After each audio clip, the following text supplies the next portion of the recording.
You know, you look at it, I feel like Miles Murphy is getting the opportunities, respectfully. Yeah.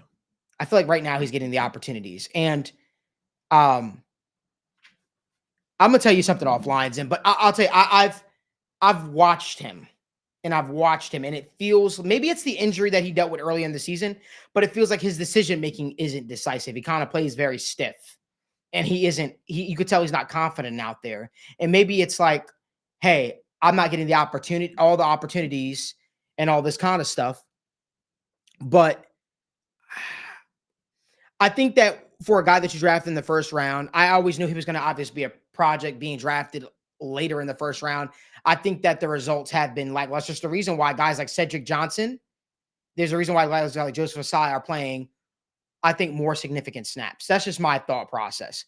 I said this when we were in Florida, Zim. There's no one all amongst the defensive line from an edge standpoint that's stopping me from drafting one of these edge rushers. I sat down with our good friend Parker Blake, one of our TWS analysts here, and he says, hey, he doesn't love the edge rushers at the top of this draft class, but he loves some of the guys in the back end. I personally like some guys, in this edge class, but I think that if you're going to try to make a concerted effort to get better, this would be the year to do it. Myles Murphy could turn into being a great player. I actually think Myles Murphy would have a lot more success if he was thrown on in the interior of the defensive line in spots. I really think he would have a lot of success there because his size is so menacing, and it's something that you have to account for. His ability to bat balls down, his ability to take up two blockers. I think that's something that he could really excel with. And I look at it, I just don't feel like you have that guy opposite of Trey Hendrickson consistently that can provide pass rush, that has the pass rush repertoire, right? To actually get home consistently. I think Joseph Ossai flashes at times. I think he even showed he was much better on the interior. I think this is going to sound crazy from just limited reps, what I've seen this season. Cedric Johnson, in my opinion, outside of Trey Hendrickson, might be the best pass rusher on the team that has a deeper pass rush set, deeper pass rush bag than all these other guys, in my honest opinion. And to me, that's not something that's not good. Yeah. Let's just call it what it is. It's not good. The potential of Joseph Ossai could see him back here in Cincinnati.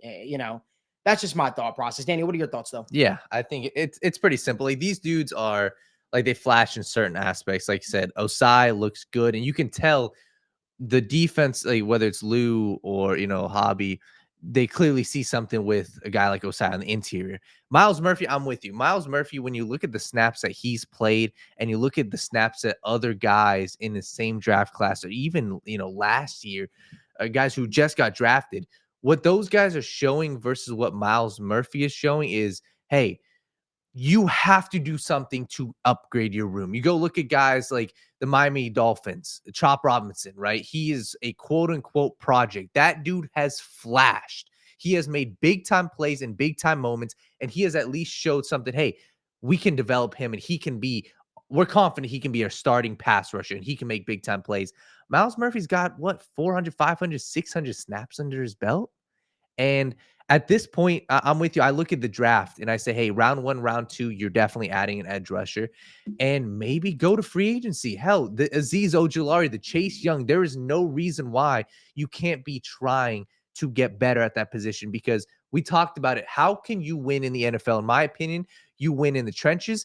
And I've seen teams consistently win when you have a pass rush. Find a way to get a pass rush. I go look at, maybe I'm, diving too deep into that one year where the Kansas City Chiefs, they lost to the Tampa Bay Buccaneers. And even last year, look at the teams in the Final Four. It is the Detroit Lions. It is the 49ers. These teams have a dominant pass rush. They have a dominant defensive line.